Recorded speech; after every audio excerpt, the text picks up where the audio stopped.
navigating the waters, are they tricky waters? Can you get stuck easily? I think you can. I have hit every sandbar there is to hit out here because I got the keys to the family motorboat when I was 12. This is the worst parenting skill you could possibly imagine.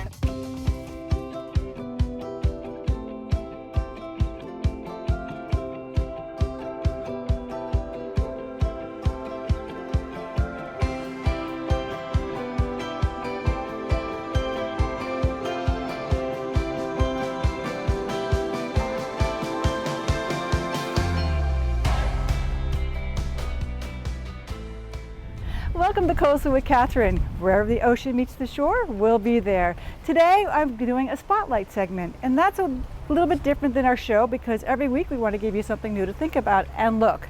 I'm going to be introducing you to Amber Skew, who owns the Spartina Marine Education Charters, and we're going to go out on her boat, and she's going to share with us what our beautiful coastlines here off of Old Town Bluffton. So let's go find her.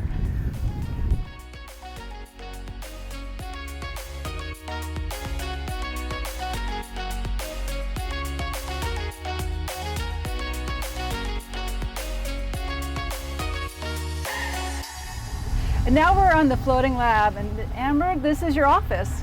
It is my office. It's not so bad. It does get hot at times. It does get hot. Say. So we're slowly going along so we can talk to you as well.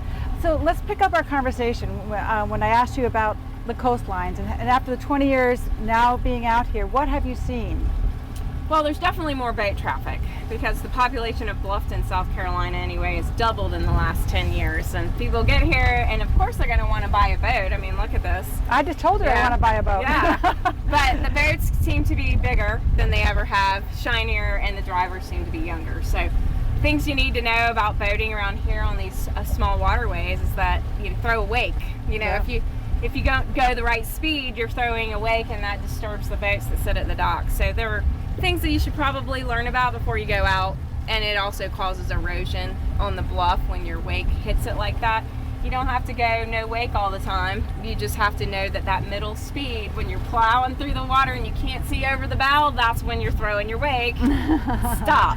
Stop. And that's a very important tip, because even people when wave riders and things like that, it does erode the shoreline and the docks and all that kind of thing. So, but along with mankind coming in, intruding on this area, what do you notice with the erosion or the marine life? Are we still strong? Do you find, there's been a decrease, or? I feel like there's a decrease in the blue crab population, but with any seafood source, natural resource, the more people you have to feed, the more you're going to take from it, and that's just a product of having people move here, which is expected. I think that the Department of Natural Resources is monitoring the health of the populations to make sure that they don't suffer to extinction. But I mean, can you tell a difference between when I was a child going crabbing and now? Absolutely. Oh, really? Oh, yeah. I used to be able to catch 4 crabs hanging off of a chicken neck. So now I can't do that. Obviously, it takes me forever to find crabs. But those are things that we notice. That's interesting. So when you take your guests out on your tour, it's usually a couple of hours, and you not only talk about things like we're talking about right now, but you also bring on some of the marine life. She has a couple of crabs back there, little guys, which made me shriek because I wasn't sure what it was, but that's okay. What else do you talk about on the boat? What's the inquiring minds? I get people's comments about how, do you get in this water? They'll say, what?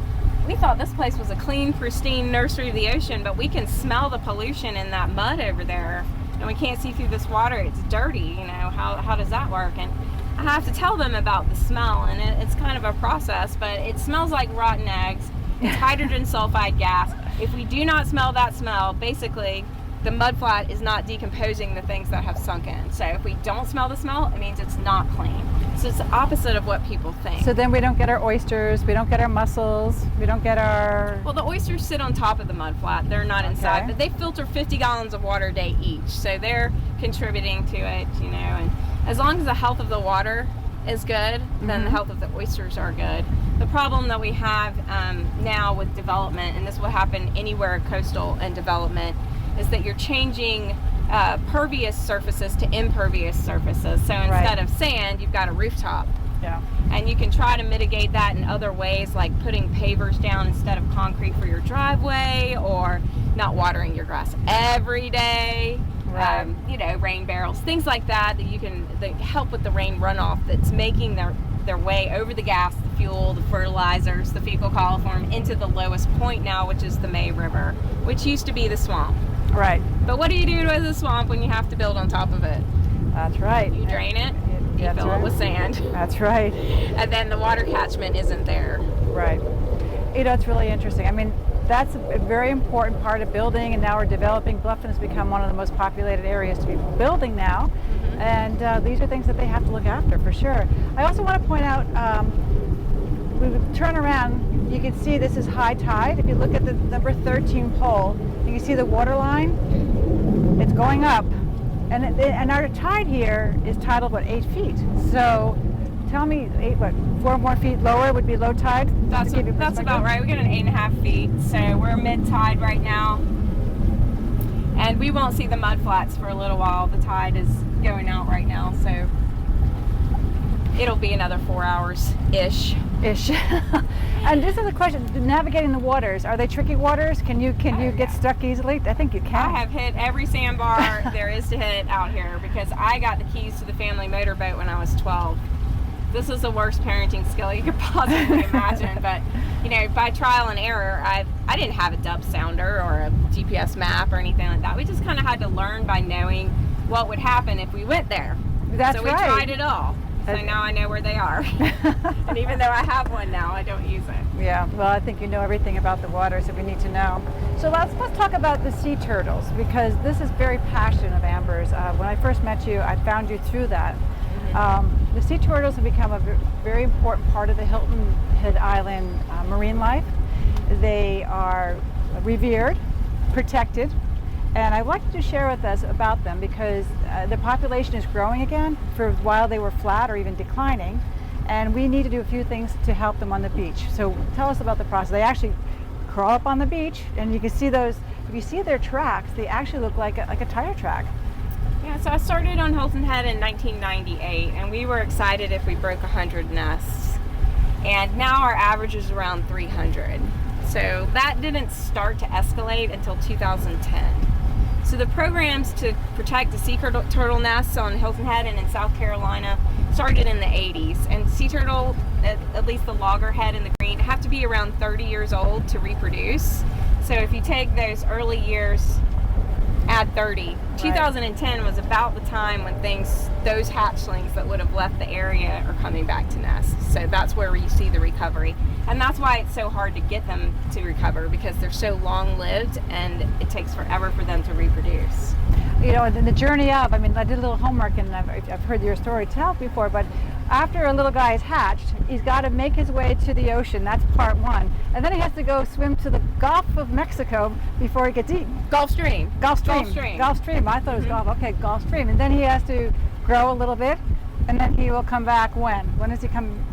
Well, they leave our coast, and the Gulf Stream is 70 miles away from our coast, so it's a 3-day swim for a hatchling this big. So the statistic is 1 in 100 will actually make it there. Then once they're in the Gulf Stream, they can rest, they can hide in the sargassum weed, right. They can feed in there, and then it will maybe take a year at the most, unless they get lost, to get across the Atlantic Ocean and get to the Azores, which is an isolated island chain off the coast of Portugal.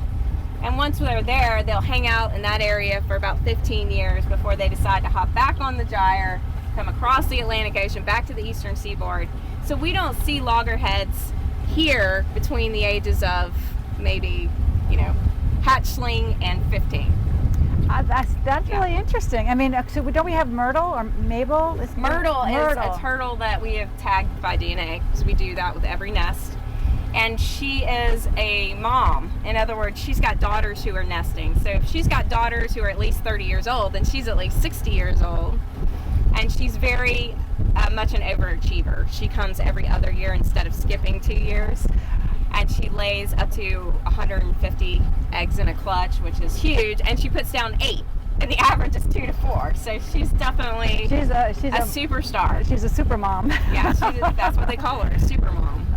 Very. And then we have 2 grandmothers in the state that nest, and that means they have to at least be 90. Have we seen Myrtle yet? Myrtle has not come back yet. No, we made a big deal out of her, and then she didn't come back. So I'm a little worried, but sometimes they do that if they get an injury from, let's say, a shark or a boat or something like that, and they have to recover before they can come back. So it'll be something like that, but I'm hoping that she will be back. So I just want to also point out that this is actually a foundation, and they're always looking for support. Sea Turtle Patrol Hilton Head Island is a 501c3. Yep. Yeah. And that's how we operate. Nobody gets paid. Nobody gets paid. Unfortunately. But they're up at 5 o'clock in the morning going to the beaches with headlamps on, and sometimes it's really cold in the morning too. You have to have passion for it to still do it, you know, to go through all of that. And all the girls, and we've got 3 gentlemen on our staff, they will always be doing it as long as they can, because they're just as much into it as I am. They would, only one time when I was walking the beach, probably around 7 o'clock in the morning for the sunrise, I saw a little guy, and oh my gosh, he kept going the wrong way. I know you're not allowed to touch him, you know, and he just I wanted to say turn around, turn around, turn around, and eventually he did, but it took him about 10 minutes to turn around, and I really felt bad that he got there. And then I thought, oh my gosh, he's going to go to the Gulf Stream, you know. But it's very endearing, and it's part of the charm of Hilton Head and Bluffton and the Lowcountry, and we have that on our coastal town. So what else could you leave us with today as we sort of close our conversation? Well, you know, I think if you're going to move here, and most people on my boat have been here for less than 5 years. If you're going to move here, it's important to understand where you are and how it all works. If you're going to learn to drive a boat, don't just get the key and go. Right. Find a local. If a local is screaming at you from their dock, it's probably because of your wake. And, you know, you just need to learn what that speed is, how far away from the docks that is. You know, it affects the bluff, erosion. It affects the oysters. The constant pounding of those waves will affect them. But also, you know, to know what the issues are that we're having in the Lowcountry with freshwater runoff. So not only when that water makes it to this river, which is not a river, by the way. A river is fresh water flowing one direction downhill. Here we have pure salt water flowing in 2 directions. We call it a river because it's easier than saying the May path of least resistance for the ocean pushing water into the land. Oh my God, that's almost that's like supercalifragilistic. Yeah, exactly. Exactly. But when you're adding fresh water to a marine environment, you're diluting the salinity, and if that happens too much, the larval organisms die, and then you don't have crabs and shrimp and fish. So, you know, got to watch that fresh water, what it brings with it. It's in the oysters. If it's in the water, that can make us sick. Just got to pay attention to where you are in the area, and, you know, just knowing what the issue is half the battle. Right.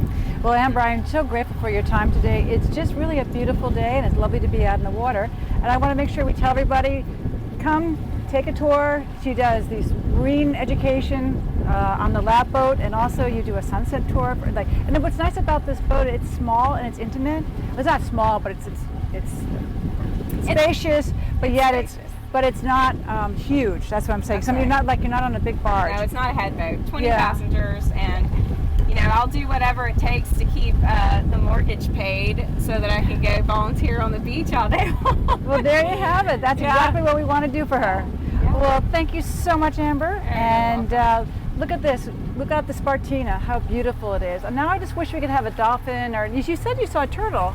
I saw a dolphin earlier, a baby dolphin, and the babies are born in the spring. So I was happy to see that little guy. Yeah, it's beautiful. And now we're making our way back into the dock in O-Town, Bluffton.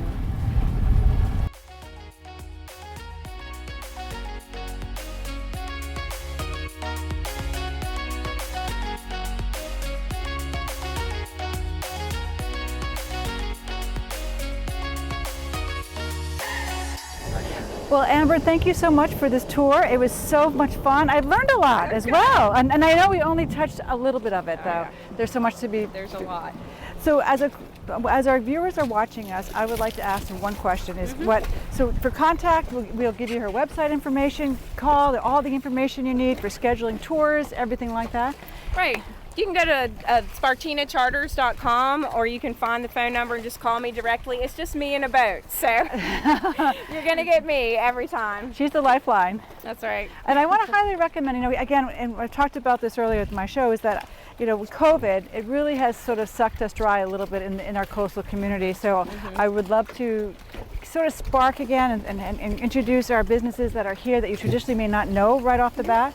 So, to thrive and get our community back on track. People are ready to get out and do stuff, so. And what's that better than being on the water and right here? That's right. Thank you for joining me. Thank you. Appreciate it. And I'd like to thank you for joining us with Coastal with Kathryn, because this is a spotlight segment, and this is just featuring Amber and what she does with her amazing marine tours. But please write to me and let me know, do you have any ideas for places for us to visit or businesses we should share? Because that's what we're doing. We want to promote everybody and make sure wherever the ocean meets the shore, we'll be there. Thanks for joining me. I'll see you next time. And I want to ask for your help. Coastal with Kathryn is a new travel show, and we're just launching it, and we need your help in building an audience and community. As we know, social media is big, and we all are trying to figure out how we can best be part of it. The best thing you can do for me is go to our YouTube channel and subscribe, like. We need your viewership, so that's important. Also go to our Facebook, Instagram, and also LinkedIn. These are the things that we need to talk about today's world. So I want to thank you so much for joining me, and thank you for helping us subscribe. We'll see you next time. This is Coastal with Kathryn.